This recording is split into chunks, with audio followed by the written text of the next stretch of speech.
if you were watching the news, the FDA has just retracted the emergency use authorization of hydroxychloroquine. FDA, this is stat. FDA revokes emergency use ruling for hydroxychloroquine, the drug touted by Trump as a COVID-19 therapy.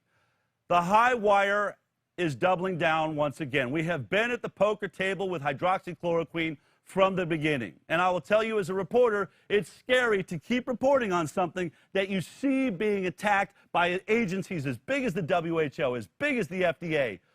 What is the high wire thing? What, Del Bigtree, why are you still on this? Because something really, really stinks. Remember, there's hundreds of studies around the world that are showing incredible success with hydroxychloroquine. Last week, we reported that The Lancet had a study that apparently had more people, more continents, more people, millions of people around the world, the biggest study ever known of hydroxychloroquine that showed, oh my God, it doesn't have any effect at all. And the WHO jumped in on it, and everybody started reporting on it, except one problem. The thing was essentially a hoax. You had here's the Lancet, the hydroxychloroquine or chloroquine with or without a macrolide for treatment of COVID-19, a multinational registry analysis. Well, that multinational registry ended up being total baloney, run by a couple of con artists, and now it's retracted. Here it is, retracted, and we reported this last week. It is retracted. It is a big, stinking pile in the annals of science that everyone got behind, saying, see, hydroxychloroquine really doesn't work. We still need the vaccine, right? Isn't that what this is about? We still need the vaccine because that treatment doesn't work. Well, now they've pulled that study. And you would think, well, there it is. We now found out that the WHO had stopped a trial on hydroxychloroquine because of this incredible Lancet discovery, which is now just a steaming pile of ridiculousness. Well, now the WHO has reinstated the trial. We're like, oh, good, great. But then, oddly, this week, the FDA is now pulling the emergency use. Well, to get to the bottom of this, in the letter written by the FDA, I want to bring in Dr. Jim Meehan, who has been speaking very loudly about some of his concerns with what's happening around hydroxychloroquine. I saw your tweet. You basically are saying they are gunning for hydroxychloroquine, and it really doesn't make sense. Just to start with, why, what is happening? What is the FDA letter? What did it cover? Why is it getting away from hydroxychloroquine, and what are its excuses right now? Well, those are all the key questions, Del. So this revocation of emergency use is once again, it's not based in science. They cited 8 studies as the basis for their revocation, and those 8 studies were weak. Most of them were beneficial, but they were small. They put all the emphasis on one study by Tang, T-A-N-G, and that was a study of only 150 subjects. It was a high dose delivery of hydroxychloroquine. It was 1,200 milligrams. Somebody is not paying attention to what the clinicians out there are showing, like Dr. Right. Raoul, who has over 3,000 patients treated with about 600 milligrams a day for 10 days and producing amazing results. But they're padding these. They used basically the worst studies. Right? They cherry picked the worst studies. And so in some of these studies, there was actually references. I was shocked to see that some of these studies weren't even done this year. They were done before we even had a coronavirus pandemic. Can you tell me about that? What were those studies there to prove?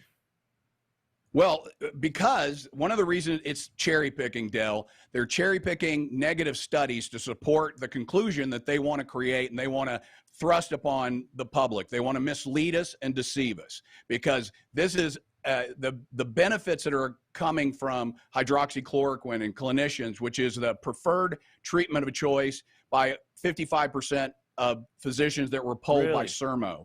Most physicians believe that hydroxychloroquine plus azithromycin plus zinc is one of the best ways to treat patients with COVID-19.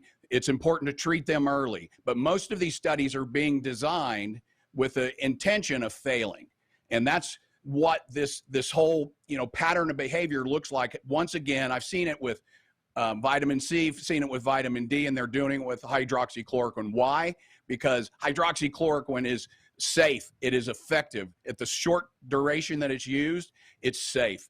And it's very effective. But they pointed to some older studies, right? Weren't they trying to say, well, there is some history that hydroxychloroquine has had heart issues? I mean, isn't that the argument they're making? How are they defending that? Where is that argument coming from? Right. Well, once again, that argument is they're trying to cast fear, uncertainty, and doubt on a medication that is proving to be so effective. So how do you do that? You create fear. You use studies that were using either high doses, were used without zinc, weren't without azithromycin in high-risk patients, and you throw those into the 8 studies that you're going to use to revoke the emergency authorization. You're going to Jim, here's what I found really shocking. We looked up, can we bring this up? Like, there's a lot of uses for hydroxychloroquine since like 70 years now or something like that, whether it's, lupus or arthritis or malaria.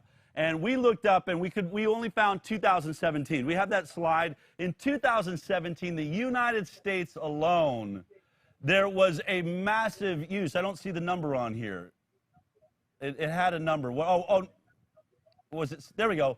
5,666,999 doses in 1 year in the United States of America. And I find it shocking. This is back in 2017. Where was the FDA then, right? I mean, it seems like there's two sides to this sword, right? If you're telling me you are suddenly concerned about a possible heart condition from hydroxychloroquine, where were you the last 70 years? Where were you for the 5 million doses that people used thinking it was safe, but the FDA knew it wasn't? I mean, to me, this is like, it's crazy. Either way, they lose this argument, right? Either way, you have either been hiding a danger that you shouldn't have been for God knows what reason, or now you are just pointing out some tiny little issue that a few people had and trying to, as they say, make a mountain out of a molehill. But in the middle of this, as you said, high-dose trials, there was an article out of Age of Autism that you brought to my attention. Tell me a little bit about that. Oh, so that's some great, like yours, it was some great investigative journalism from Age of Autism. They published recently this the WHO Solidarity and UK Recovery clinical trials of HCQ using potentially fatal doses. Both the Solidarity, which was the WHO study, a conglomeration of WHO trials all over the world, multiple sites. The Recovery was a UK study by Landry that was again, kind of very similar to Solidarity. Both studies were using massive, potentially lethal doses of hydroxychloroquine.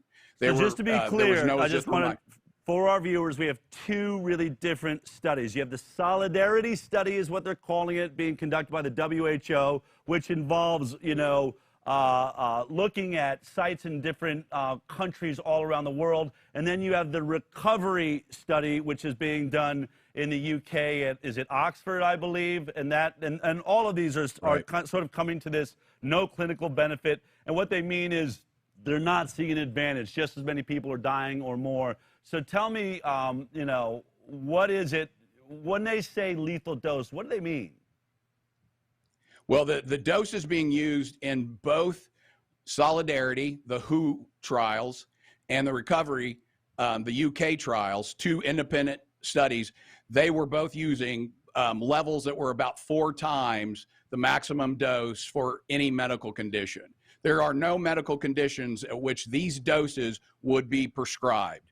In fact, when Landry was kind of confronted with these issues, he apparently was making some kind of careless mistake, believing and maybe even misinterpreting hydroxyquinolone for hydroxychloroquine. But he was actually following the World Health Organization trial standards. The World Health Organization set these levels. This is what I mean by designing a research clinical trial to fail.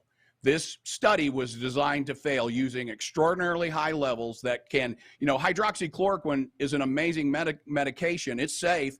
Millions of, as you've shown, millions of patients are using them and have for long periods of time. But at higher doses, the therapeutic window is narrow. So All right. if a little bit is good, but too much can be dangerous, and Great. that window is narrow. Let's look at some of the quotes out of this Age of Autism article really quick, because this is really shocking. Right. All right, great. The recovery trial study protocol notes is funded in part by the Wellcome Trust and the Bill and Melinda Gates Foundation and by UK government agencies. The protocol provides the doses of hydroxychloroquine used on page 22. Twitter users began to notice a dosing problem with hashtag RecoveryGate. Now, I want to make this point because we know that Bill Gates and the Bill and Melinda Gates Foundation is already invested in, as I said at the top of the show, I believe it's somewhere around 6 different attempts at the vaccine, and they are pushing the idea of getting a vaccine for everyone in the world. So you got to ask some questions. If there was a product like hydroxychloroquine that is, 90 or even 80 or even 70% effective, it would really remove the need for a vaccination, right? And so why is this group that is profoundly invested in the vaccination doing trials and funding the trials on hydroxychloroquine? Well, now let's look at what they say about these trials. Get ready, folks. How is the drug hydroxychloroquine normally used? For chronic daily use in systemic lupus, erythematosus, or rheumatoid arthritis, patients receive between 200 and 400 milligrams daily, or a maximum of 5 milligrams. In acute Q fever, 600 milligrams daily may be given at the start of treatment. For acute attacks of malaria, 2,000 milligrams may be given over the course of 3 days. Well, the HCQ dosing regimen used in the recovery trial, remember this is the Oxford trial, was 12 tablets during the first 24 hours. 800 milligrams initial dose, 800 milligrams 6 hours later, 400 milligrams 6 hours later, and then another 400 milligrams 6 hours later. Then 400 milligrams every 12 hours for 9 more days. This is 2.4 grams during the first 24 hours and a cumulative dose of 9.2 grams over 10 days. The recovery trial also used 1.86 grams of hydroxychloroquine, 2,400 milligrams of hydroxychloroquine in the first 24 hours treatment of already very ill hospitalized. Look, it goes on to say the Canadian-Norwegian trials, this is now going to be in the WHO trials, used 2,000 milligrams of HCQ, or 1.55 grams of HCQ base in the first 24 hours. Each trial gave patients a cumulative dose during the first 24 hours that when given as a single dose has been documented to be lethal. The drug's half-life is about a month, so the cumulative amount is important. The WHO had hired a consultant to explore the toxicity of hydroxychloroquine in 1979. The consultant, H. Weniger, looked at 335 episodes of adult poisoning by chloroquine drugs. Wegner on page 5 notes that a single dose of 1.5 to 2 grams of hydroxychloroquine base may be fatal. Jim, are you telling me the WHO knows from their own studies all the way back in 1979 that 1.5 to 2 grams is a lethal dose, and that seems to be where they started their numbers in their trials at the WHO? That's right, in Oxford, all by themselves, ironically, are right in the same space of over 2 milligrams, 2.4, 2.5. I mean, how do you explain this? That's it, Bill. Yeah, well, you can explain it. This is a study designed by the World Health Organization that is not only designed to fail, it's designed to kill. And that studies are showing a very high case fatality rate of 25.7. Compare that, 25.7% of the patients in these studies are dying, and that study is still going on. So I call on the World Health Organization to stop the study. Their study is designed and is killing people at a rate that is extraordinary. If you dose this medication properly, as Dr. Raoul has shown, you have well over, I think his case fatality rate was 0.75%, Dell. Wow. Let's go back to the Bill and Melinda Gates. They also, Age of Autism exposed that 5 members of the Bill and Melinda Gates Foundation took part in the meetings that designed this World Health Organization trial. Bill Gates is the #1 funder of the World Health Organization. It's a co-opted organization.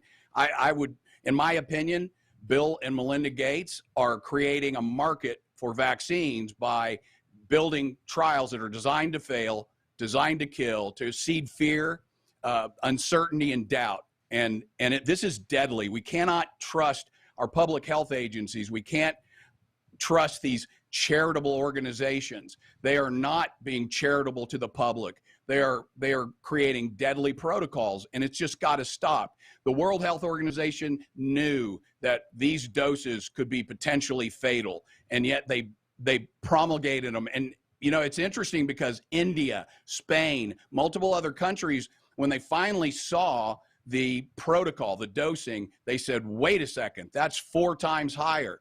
Brazil had conducted a study where they had a high dose arm of 1,200 milligrams that they stopped in April because it was causing a higher rate of complications. 1,200 milligrams. Now, 1,200 milligrams is the same dose.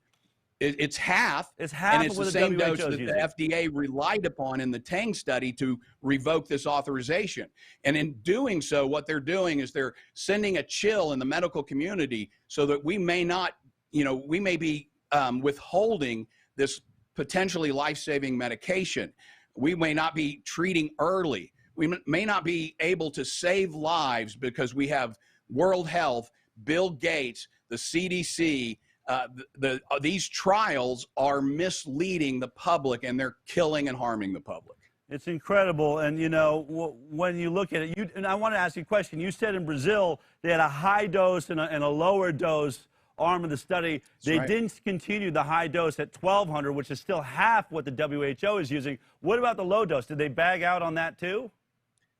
No, they continued it, and it was getting great results. The case fatality rate was in the 1-2% range. Wow. So when this drug is used appropriately, it saves lives, Del. But this is when you do it the way it's being done, contrived by the World Health Organization, it's deadly. That's the nature of the medication. You know, the poison is always defined by the dose. So this HCQ, hydroxychloroquine, is a lifesaver when it's used properly. So design studies. Let me just say, we've been on this for a very long time, Jim. Over 3 months ago or so, we brought up DDR. This guy has been screaming from the mountaintop from day one, really. He already had hydroxychloroquine being used in China studies. He said this. This is, I think, 4 months ago now. Actually, from all respiratory infections, he's referring to COVID-19, it's probably the easiest to treat. So there is really no reason to get excited anymore. There's really no reason to go get excited and rush to produce a vaccine. In fact, he went on to say that if you do not prescribe hydroxychloroquine, I believe that should be grounds for malpractice. So now put that into context, you know, when we think of, you know, the fact that here's the guy that was really leading the world with hydroxychloroquine. And multiple, whether it's in New York, you know, you've got the studies with thousands of people showing incredible success. China, Italy, all over the world, people following Didier Raoult. I believe that Donald Trump made a lot of his decision to take it himself based on this French virologist. Well, let's look at what they say in this article about the doses he used. Professor Didier Raoult's group in Marseille used 600 milligrams daily for up to 10 days in 1,061 COVID-19 patients and reported 8 deaths, a mortality rate of 0.75%, all over 75 years of age. I mean, all of his patients were in the high-risk group, over 74 years of age, and only 0.75% of them died. He had a 0.25% success rate. But look at this. The mortality rate reported by Landry and Horby, which is at Oxford in the recovery trial, is 34 times higher. They had 34 times the amount of deaths as Didier Raoult. Now, honestly, Jim, I mean, I know there's people out there that still want to believe CNN and MSNBC as they're gunning at hydroxychloroquine, but you cannot explain this. Why? If you have, I mean, and Raoult has been putting his name on the line every time another study comes out, pointing out the inconsistencies in the Lancet trial. He said, I want to see that data. Show me this data from around the world. He said, by the way, how are you getting EKG heart data out of Africa where I happen to know they don't have EKG machines? That was what started eroding the Lancet study, right? When everyone started looking at it and going to the group that had put it together and say, you better show us this data, and they couldn't, it started falling apart. I mean, honestly, when you look at science and you look at math, you have to ask yourself, okay, fool me once, you know, shame on you. Fool me twice. Or again, how is it you keep having the same issue? You point to the Lancet, the FDA points to the Lancet and says, well, it was retracted, but it was one of the reasons we are removing the emergency, but we really like this Oxford study. You do? Why didn't they? How does it make any sense whatsoever when the champions of science all around the world, over 200 successful studies, are talking about 600 milligrams? How does someone decide, great, we'll test that. We'll test your hypothesis. Remember, Tony Fauci's behind this too. He's saying, I don't know if I trust that. I'd like to see some placebo studies to really get to the bottom of it. And when we finally get placebo studies, they ramp it up to 4 times the amount that anybody is using in the successful trials. I got to believe someone's, in my mind, and you're a doctor, and I hate saying this, I think some of these doctors involved in this is murder. I mean, this is murder. They are pulling the trigger. They are using fatal doses to prove some kind of ridiculous point. What do you feel about scientists? You are one. You're a doctor. You know, they're wearing white lab coats. What are they doing to our perception of science right now? Well, they're destroying the integrity of the scientific process. They're destroying the integrity of scientific research. They are, we are seeing science subverted to financial biases and political agendas. These, safe, effective, and cheap medications that can save lives are being, they're being assassinated. The motive here is to eliminate, cast fear, uncertainty, and doubt on low-cost therapeutics that could be used right now to really save lives and to pave the way for expensive antivirals, for vaccines that they want to mandate on every member of the population. If we have not understood before that science is being taken over by the pharmaceutical industry and people like Bill Gates, now we have to see it. I hope this blows up and everybody can understand what's really going on here, because public health is being trampled by financial bias and political agendas. We've got to stop it, Dell, and thank God for you for being able to expose it. I mean, all you have to do to see that there's these puppet masters pulling the strings on puppets like Dr. Maria Korkov. You did a great comparative, video analysis of what she said, kind of laying out the science of the contact tracing and how asymptomatic spread is so, and then you put it in direct context the next day when the puppet masters pulled her strings and said, hey, that's inconvenient. Well, that's not a part of our messaging. We're contriving a message here to manipulate the population into believing something that serves us. Doctors gotta wake up. Will see this. Doctors are seeing this. They will continue to see this, and they will begin to not trust the CDC, not trust the World Health Organization, to see anything that has Bill Gates' fingerprints on it as something that needs to be scrutinized very heavily, because the public health is not in the top of their minds, Dell. Dr. Jim Meehan, thank God for you. Thank you for raising the alarm on this, bringing it to our attention. I know you put your own license at great risk to speak out against Bill and Melinda Gates or the WHO, but the truth will prevail. Thank you for bringing it to us, and we look forward to speaking with you soon. God bless you, Joe. All right, if you like that clip, then be sure to check out our live broadcast of The High Wire every Thursday morning at 11 a.m. Pacific Time. You can watch it on Facebook, YouTube, iTunes, and Twitter. We'll see you there.